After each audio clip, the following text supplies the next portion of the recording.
Hi friends, Knife Detector here, and I hope you find yourself feeling very healthy this wonderful Monday morning. I got another video for you, and this one's going to be a bit of a philosophical video, so I hope you're in the mood for some heavy stuff, okay guys? So the topic today is, and the question I have for you is, does your knife have soul? And what I mean by that, guys, I think soul, in my opinion, goes a little bit beyond character. When somebody says that a knife has character, what it means is that, it looks like it's been put through some work and that it has a history, and you can tell that it has scratches, just like we do, scratches in our body, scratches in our heart, because of what life throws at us, right? And during the course of a knife being a knife and acting like a tool as it should, it develops these character flaws, character scratches on the handle, on the blade, right? Chips and so forth. But that's not what I mean. What I mean is, does your knife have soul? In my opinion, and all I can offer is my opinion, when a knife has soul, it's because, it was given soul by a person. It could be it was given its soul by a creator. It could be it was given its soul by a person who carried it and melded with that knife over a long period of time. It was created by a person, and you don't know what that person was thinking when they created that knife. You don't know what intended purpose they had. You don't know what they were feeling. This is what I mean. When a person creates a knife, modifies a knife, or spends a certain amount of time with a knife, they're really giving and bestowing that knife, that tool, with a piece of themselves. Have you given your piece of yourself to any of your knives? Do any of your knives contain a piece of you because you've carried it so long? A story that if that knife could talk, that it would tell a story about you. Ask yourself that question. If your knife could talk, what story would it say about you? Would it say the story that you bought it, put it in a box, and then left it in a drawer for 20 years? Well, I think, maybe I have one or two of those, right? Or would it say that you used it, that you took it to work with you every day, that you carried it in your pocket, and that you had it with you when you met your girl, and that you had it with you the day your daughter was born, and that you had it with you when you really needed it, and it came through for you in a pinch in a way that no other tool could? What stories would your knife say about you, right? So I'm going to show you some knives right here. And in my opinion, these knives have soul. Now, some of these knives, I think I've given a little bit of my life and I've put that into these knives. And if these knives could tell a story about me, they would have a story to say. And I'm going to say a little bit about that. And there are some that I know nothing about. Only guesses that I have and that I can surmise of what this knife went through and who it belonged to, right? So first we're going to talk about a couple of knives that you see here that I put a lot of soul into, that I carried with me during moments in my life, that I have a history with, that if these knives could talk, this is what they would say about me. This guy right here, the Buck 112. If this guy could talk, what it would say about me is that I took two damaged Buck 112s and I created a new one from two damaged Buck 112s. One that had a very good blade, that was a Buck 2-dot, and one that had a very good handle, but a totally messed up blade. And I was able to create a knife with two damaged ones because I really wanted a Buck 112, but I couldn't afford it at the time. I was in my 20s. And so I thought, you know what? I'd like a knife. Maybe I can make one out of two crappy ones. I think one I bought at a yard sale or something, and another one on eBay for $5 and then $10. And I thought maybe I could make one out of both. And I did. And I carried this knife in my pocket when I was in my 20s.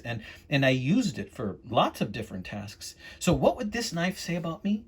Well, this knife would say about me that I was pretty creative when I put it together, and that it's been with me through thick and thin, and yet I still have it.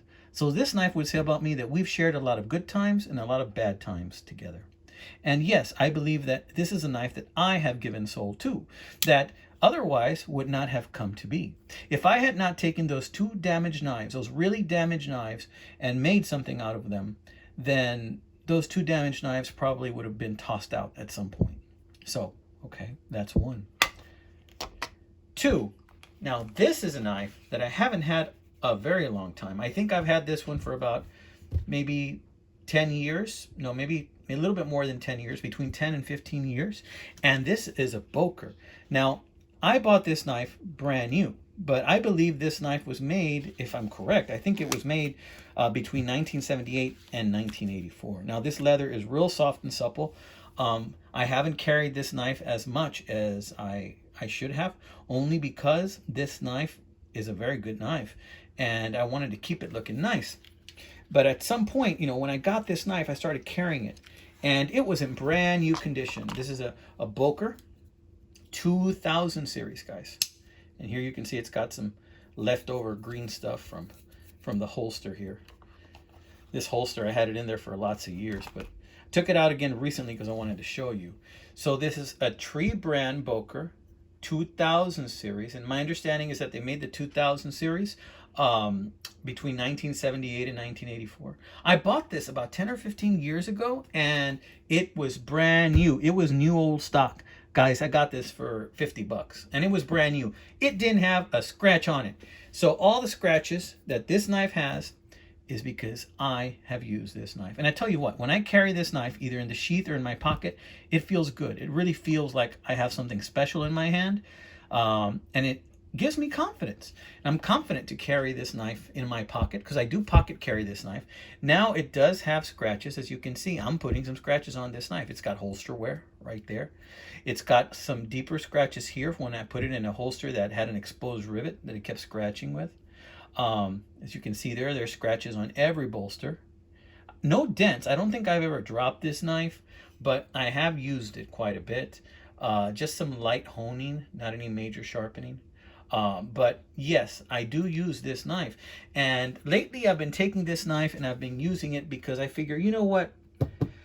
I am 46 years old. Gonna be 46 in probably a couple of weeks. Gonna be 46. And I want to use these knives. I want this knife to have soul given to it by me. I want to put a piece of myself in this knife so that when the next caretaker of this knife gets it, when this knife gets passed along to someone else, either to a family member of mine or it is sold by me or someone else, they're going to know that this knife was used, and they're going to know that this knife comes with a story. And then a little bit of me will go along with it. Guys, I can't tell you how many knives I have that have a little bit of somebody else inside them. And you know what? I feel that gives me strength. When I have a knife that I know that I can feel by feeling that knife and holding it, that it used to belong to a craftsman, somebody who took care of knives, somebody who worked with their hands, that gives me a sense of strength as well. And let me show you one of those. Okay, we'll put this one away back in here in this really supple sheath that it came with. And say, for example, this one. I believe this is a Kataragas, right? Kataragas? I think that's what it was. I can't remember offhand. I think it was a Kataragas. So this is an old Whittler. I think it's a Kataragas. And maybe I can see it in there. It's really faded. Let's see. Yeah, Kataragas cutlery. Okay. So look at this beautiful blade on this knife. And I've shown you this before in another video. You know, it's a beautiful sheepsfoot blade. It's a Whittler. It's got these really nice two blades here. Nice features about this knife is look at that split back. Look at that beautiful craftsmanship on that split back. But check this out. Somebody did a repair on this knife. This knife used to belong to somebody who knew how to repair things and to keep things working. It could have belonged to a very talented person who worked with their hands, perhaps somebody who worked in the farming community, perhaps a mechanic, perhaps an electrician, but somebody who wanted to breathe new life into this knife with their hands. And by doing so, they actually put a little bit of themselves inside it too. So when I carry this knife, I carry that person's strength with me. I carry that person's ingenuity, that person's skill. I take this along with me and I use it and I think about it and I understand that this person had a skill and had a talent. And if they can do something like this, well, brother, so can I. So this knife has a soul, and its soul to me says strength and creativity. All right, let's take a look at this one. Now, this is one that I made. What was I thinking when I made this knife? Only that I wanted to salvage something out of a piece of trash that I found. I found a piece of trash on the side of the road, some old pruning shears. to lop off branches, and I saw the shape of the blade, and I thought, you know what? It was really damaged. The handles were really damaged on it. I thought I could make a knife out of that. So I got some oak wood. I got some brass steel rod, and I made some pins. They did not come out perfectly centered, okay? But still, I think it came out pretty good. And I decided to make a knife out of it. Okay, I decided to make a knife just to see if I could. So to me, this is a knife that I created. If somebody finds this knife, they're going to wonder what the purpose was in me making it. If somebody has ownership of this knife after I pass, they're going to think, why in the world did he make a knife in that shape? What kind of metal did he use? They're going to wonder, why did he do that? What was it for? Did he use it just for barbecues? Is it a throwing knife? What is it, right? Well, I just wanted to see if I could, and I wanted to make something with my hands. And to me, what this says is this is a story of success and triumph, because I just wanted to see if I could make something out of nothing. I was at a point in my life when I decided, you know what, I need to experience a success, because I'm not feeling too good. I'm not feeling like I'm very capable of a lot of things. My confidence was low, and I wanted to see, you know what, let me just throw this sucker together. So I started working with my hands, and before you know it, I came out with this. Then after I came out with that, I'm like, well, you know what, let me make a sheath for this bad boy so that I can carry it on my belt and when I work outside. And then guess what, I was able to create that sheath as well. So to me, I made this just to prove something to myself. So this knife is a symbol of my ingenuity and my skill. And that is just something that I needed to prove to myself at the time. Not to anybody else, just to myself, because it was a confidence thing. I needed a win. I needed a win. So if somebody picks up this knife, and they may have difficulty figuring out why this knife was made or for what purpose, well, the only purpose it was meant was to boost my confidence, because I needed a win. So that's the story of this knife, and that's my story, and that's why this knife also, in my opinion, has some soul. Now, I've talked about most of these. There's a couple I haven't talked about. I've shown you this Puma in another video. Now, this knife has soul too. This is back when I was younger, I gave away or gifted most of my knives when I went to school, and but when I came back, my wife knew I had a love for knives, and there was this store called Service Merchandise, and she bought me this Puma. I think she paid about 30 or 40 bucks at the time for this Puma. I love this Puma. I love the sheath. I would wear it horizontally, the sheath, because here you can wear it horizontally or vertically. It's a heavy-duty nylon, and used it so much for anything that I even had it during the time I had my motorcycle, and I ended up using it to tighten some screws, I think, on the battery, and I ended up breaking the tip. So yeah, this little Puma has a story, and the story was that it was used by me quite a bit and loved and carried, and this knife is a memory of my wife's appreciation for my hobby, and by default it's a memory and an example of my wife's love for me. So this knife is bestowed with my story. It's got a piece of my soul in it too. So this knife is part of my story. So God forbid, you know, I pass, but this knife change hands, someone else is going to have this knife, and then they're going to pick it up. And I don't know if they're going to have any of those same feelings that I do.